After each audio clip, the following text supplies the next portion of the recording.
નમસ્કાર મિત્રો, વિડીયોમાં તમારું હાર્દિક સ્વાગત છે। તો સુરતમાં વહેલી સવારથી જ કડાકા પડાકા સાથે ધોધમાર વરસાદ વરસી રહ્યો છે। જ્યાં મિત્રો ભારે વરસાદ સાથે તુફાન પણ આવી ગયું છે ને સુરતમાં વહેલી સવારથી જ કડાકા પડાકા સાથે વરસાદની આગાહી કરવામાં આવી હતી। તે પ્રમાણે અંબાલાલ પટેલ દ્વારા આગાહી કરવામાં આવી હતી।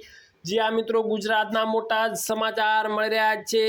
તો ક્યાંક ધીમે ધારે તો ક્યાંક ભારે વરસાદ જોવા મળી રહ્યો છે ને ભારે પવન અને વીજળીના કડાકા પડાકા સાથે વરસાદ તૂટી પડ્યો હતો। તો રાત્રિના 12 વાગ્યાથી લઈને સવારના 6 વાગ્યા સુધીમાં પડેલા વરસાદની સૌથી વધુ બંગોતરામાં 1 ઇંચ વરસાદ વધુ પડ્યો છે। તો જ્યારે સુરત સિટીમાં 5 મીમી વરસાદ નોંધાયો હતો। તો ઉલ્લેખનીય છે કે કેવળમાં ચોમાસું એન્ટ્રી બાદ વરસાદ પડી રહ્યો છે। જ્યાં મિત્રો ગુજરાતના મોટા સમાચાર મળી રહ્યા છે। તો આ ચેનલને ફટાફટ લાઇક, શેર અને સબસ્ક્રાઈબર કરી દેજો।